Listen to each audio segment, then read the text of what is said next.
وفات سے 3 روز قبل جبکہ حضور اکرم صلی اللہ علیہ وسلم ام المومنین حضرت میمونہ رضی اللہ تعالیٰ عنہ کے گھر تشریف فرما تھے، ارشاد فرمایا کہ میری بیویوں کو جمع کرو۔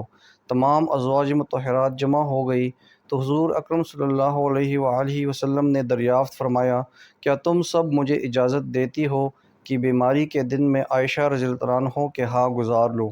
سب نے کہا، اے اللہ کے رسول، آپ کو اجازت ہے۔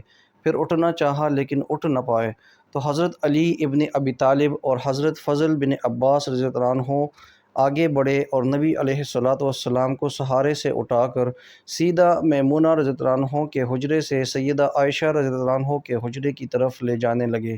اس وقت صحابہ کرام رضی اللہ عنہم نے حضور اکرم صلی اللہ علیہ وسلم کو اس بیماری اور کمزوری کی حال میں پہلی بار دیکھا تو گھبرا کر ایک دوسرے سے پوچھنے لگے، رسول اللہ صلی اللہ علیہ وسلم کو کیا ہوا؟ رسول اللہ صلی اللہ علیہ وسلم کو کیا ہوا؟ چنانچہ صحابہ مسجد میں جمع ہونا شروع ہو گئے اور مسجد نبوی میں ایک رش لگ گیا۔ آن حضرت صلی اللہ علیہ وسلم کا پسینہ شدت سے بہہ رہا تھا۔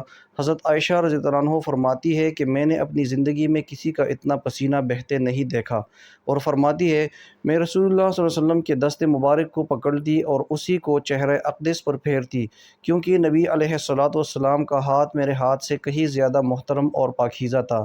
مزید فرماتی ہے کہ حبیبی خدا علیہ الصلوۃ والتسلیم سب سے بس یہی ورد سنائی دے رہا تھا کہ لا الہ الا اللہ، بے شک موت کی بھی اپنی سختیاں ہیں۔ اسی اثناء میں مسجد کے اندر حضرت صلی اللہ علیہ وسلم کے بارے میں خوف کی وجہ سے لوگوں کا شور بڑھنے لگا۔ نبی علیہ الصلوۃ والسلام نے دریافت فرمایا، یہ کیسی آوازیں ہیں؟ عرض کیا گیا کہ اے اللہ کے رسول، یہ لوگ آپ کی حالت سے خوف زدہ ہے۔ ارشاد فرمایا کہ مجھے ان کے پاس لے چلو۔ پھر اٹھنے کا ارادہ فرمایا لیکن اٹھ نہ سکے تو آپ علیہ الصلوۃ والسلام پر 7 مشکیزیں پانی کے بہائے گئے۔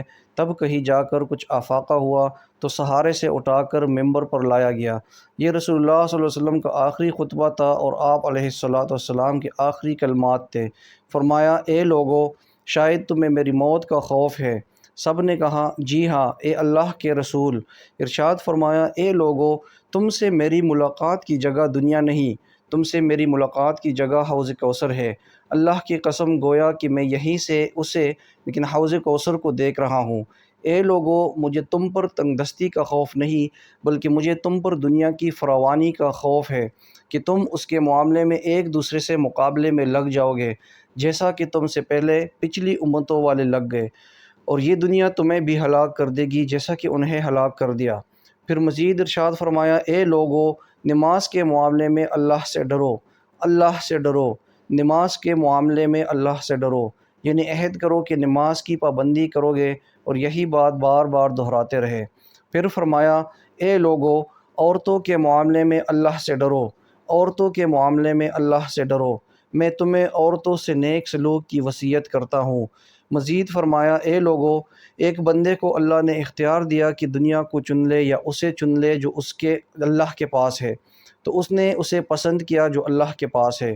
اس جملے سے حضور صلی اللہ علیہ وسلم کا مقصد کوئی نہ سمجھا، حالانکہ ان کی اپنی ذات مراد تھی، جبکہ حضرت ابوبکر صدیق رضی اللہ عنہ وہ تنہا شخص تھے جو اس جملے کو سمجھے اور زار و قطار رونے لگے اور بلند آواز سے گریہ کرتے ہوئے اٹھ کھڑے ہوئے اور نبی علیہ الصلوۃ والسلام کی بات قطع کر کے پکارنے لگے، ہمارے باپ دادا آپ پر قربان، ہماری مائیں آپ پر قربان، ہمارے بچے آپ پر قربان، ہمارے مال و دولت آپ پر قربان۔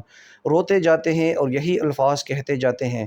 صحابہ کرام رضی اللہ عنہ ناگواری سے حضرت ابوبکر صدیق رضی اللہ عنہ کی طرف دیکھنے لگے کہ انہوں نے نبی علیہ السلام کی بات کیسے قطع کر دی۔ اس پر نبی کریم صلی اللہ علیہ وسلم نے حضرت ابوبکر رضی اللہ عنہ کا دفاع ان الفاظ میں فرمایا، اے لوگو، ابوبکر کو چھوڑ دو کہ تم میں سے ایسا کوئی نہیں کہ جس نے ہمارے ساتھ کوئی بھلائی کی ہو اور ہم نے اس کا بدلہ نہ دے دیا ہو، سوائے ابوبکر کے کہ اس کا بدلہ میں نہیں دے سکا، اس کا بدلہ میں نے اللہ جل شانہ پر چھوڑ دیا۔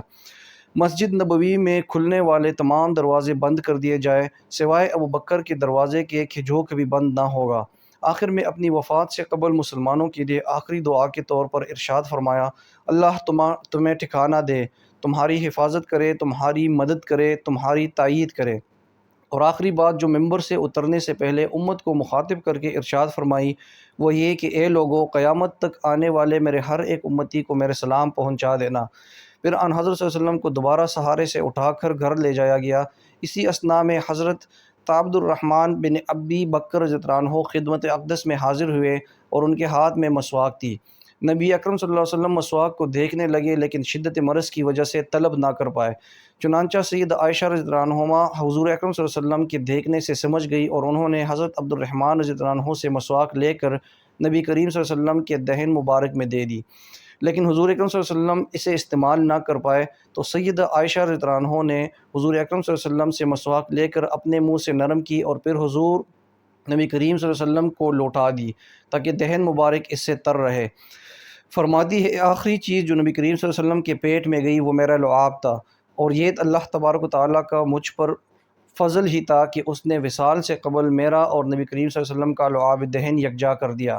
ام المومنین حضرت عائشہ صدیقہ رضی اللہ عنہ مزید ارشاد فرماتی ہے پھر آپ صلی اللہ علیہ وسلم کی بیٹی فاطمہ تشریف لائی اور آتے ہی رو پڑی کہ نبی کریم صلی اللہ علیہ وسلم اٹھ نہ سکے، کیونکہ نبی کریم صلی اللہ علیہ وسلم کا معمول تھا کہ جب بھی فاطمہ رضی اللہ عنہ تشریف لاتی حضور اکرم صلی اللہ علیہ وسلم ان کے ماتھے پر بوسہ دیتے۔ حضور صلی اللہ علیہ وسلم نے فرمایا اے فاطمہ قریب آ جاؤ۔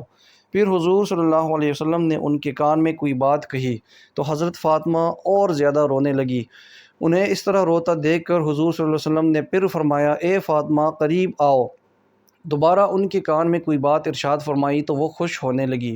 حضور اکرم صلی اللہ علیہ وسلم کے وصال کے بعد میں نے سیدہ فاطمہ رضی اللہ عنہ سے پوچھا کہ وہ کیا بات تھی جس پر روئی اور پھر خوشی کا اظہار کیا۔ سیدہ فاطمہ رضی اللہ تعالیٰ عنہ کہنے لگی کہ پہلی بار جب میں قریب ہوئی تو فرمایا فاطمہ میں آج رات اس دنیا سے کوچ کرنے والا ہوں، جس پر میں رو دی۔ جب انہوں نے مجھے بے تحاشا روتے دیکھا تو پھر فرمانے لگے فاطمہ میرے اہل خانہ میں سے پہلے تم مجھ سے آ ملو گی، جس پر میں خوش ہو گئی۔ سیدہ عائشہ رضی اللہ عنہ فرماتی ہے پھر آن حضرت صلی اللہ علیہ وسلم نے سب کو گھر سے باہر جانے کا حکم دے کر مجھے فرمایا عائشہ میرے قریب آ جاؤ۔ آن حضرت صلی اللہ علیہ وسلم نے اپنی زوجہ مطہرہ کے سینے پر ٹیک لگائی اور ہاتھ آسمان کی طرف بلند کر کے فرمانے لگے مجھے وہ اعلیٰ و عمدہ رفاقت پسند ہے، میں اللہ کی انبیاء، صدیقین، شہداء اور صالحین کی رفاقت کو اختیار کرتا ہوں۔ صدیقہ عائشہ رضی اللہ عنہ فرماتی ہے میں سمجھ گئی کہ انہوں نے آخرت کو چن لیا ہے۔ جبریل علیہ السلام خدمت اقدس میں حاضر ہو کر گویا ہوئے یا رسول اللہ ملک الموت دروازے پر کھڑے شرف یا باریابی چاہتے ہیں۔ آپ سے پہلے انہوں نے کسی سے اجازت نہیں مانگی۔ آپ صلی اللہ علیہ وسلم نے فرمایا جبریل اسے آنے دو۔ ملک الموت نبی کریم صلی اللہ علیہ وسلم کے گھر میں داخل ہوئے اور کہا السلام علیکہ یا رسول اللہ، مجھے اللہ نے آپ کی چاہت جاننے کے لیے بھیجا ہے کہ آپ دنیا میں ہی رہنا چاہتے ہیں یا اللہ سبحانہ و تعالیٰ کے پاس جانا پسند کرتے ہیں۔ فرمایا مجھے اعلیٰ و عمدہ رفاقت پسند ہے، مجھے اعلیٰ و عمدہ رفاقت پسند ہے۔ ملک الموت حضرت صلی اللہ علیہ وسلم کے سرہانے کھڑے ہوئے اور کہنے لگے اے پاکیزہ روح، اے محمد بن عبداللہ کی روح، اللہ کی رضا اور خوشنودی کی طرف روانہ ہو، راضی ہو جانے والے پروردگار کی طرف جو غضبناک نہیں۔ سیدہ عائشہ رضی اللہ عنہما فرماتی ہے پھر نبی کریم صلی اللہ علیہ وسلم کے ہاتھ نیچے آ رہے اور سر مبارک میرے سینے پر باری ہونے لگا۔ میں سمجھ گئی کہ ان حضرت صلی اللہ علیہ وسلم کا وصال ہو گیا۔ مجھے اور تو کچھ سمجھ نہیں آیا، سو میں اپنے حجرے سے نکلی اور مسجد کی طرف کا دروازہ کھول کر کہا رسول اللہ کا وصال ہو گیا، رسول اللہ کا وصال ہو گیا۔ مسجد آہو اور نالوں سے گونجنے لگی۔ ادھر علی کرم اللہ وجہہ جہاں کھڑے تھے وہی بیٹھ گئے، پھر ہلنے کی طاقت نہ رہی۔ ادھر عثمان بن عفان رضی اللہ عنہما معصوم بچوں کی طرح ہاتھ مننے لگے اور سیدنا عمر رضی اللہ عنہ تلوار بلند کر کے کہنے لگے خبردار جو کسی نے کہا رسول اللہ صلی اللہ علیہ وسلم وفات پا گئے ہیں، میں ایسے شخص کی گردن اڑا دوں گا۔ میرے آقا تو اللہ تعالیٰ سے ملاقات کرنے کے گئے ہیں، جیسے موسیٰ علیہ السلام اپنے رب سے ملاقات کو گئے تھے، وہ لوٹ آئیں گے، بہت جلد لوٹ آئیں گے۔ اب جو وفات کی خبر اڑائے گا میں اسے قتل کر ڈالوں گا۔ اس موقع پر سب سے زیادہ ضبط، برداشت اور صبر کرنے والی شخصیت سیدنا ابو بکر صدیق رضی اللہ عنہ کی تھی۔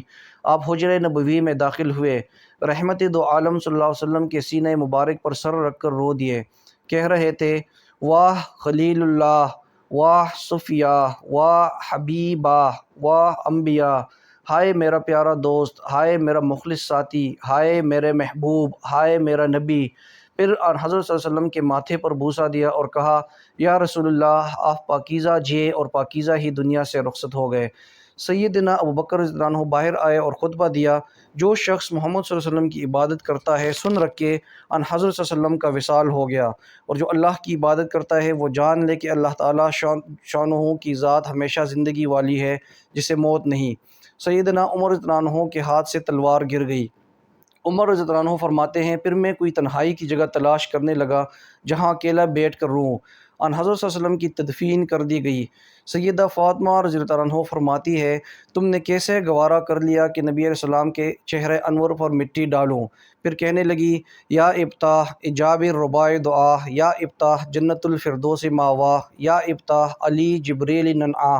ہائے میرے پیارے بابا جان کہ اپنے رب کے بلاوے پر چل دیے، ہائے میرے پیارے بابا جان کہ جنت الفردوس میں اپنے ٹکانے کو پہنچ گئے، ہائے میرے پیارے بابا جان کہ ہم جبریل کو ان کے آنے کی خبر دیتے ہیں۔